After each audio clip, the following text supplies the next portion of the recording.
hayvonlarining sherni tavakkul qilishga, jahd etmaslikka da'vat etganlari bayonida.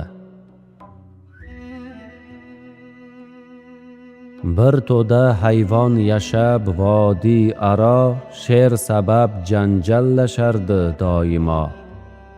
Sher ovloqdan qilib nogoh hujum, aylamish o'tloqni noxush, ko'p zug'um. Hiyla o'ylab dedilar sherga dadil, to'qligingga biz javobgar, biz kafil. O'lja izlab hech ovora bo'lmasin, toki o'tloq bizga noxush bo'lmasin.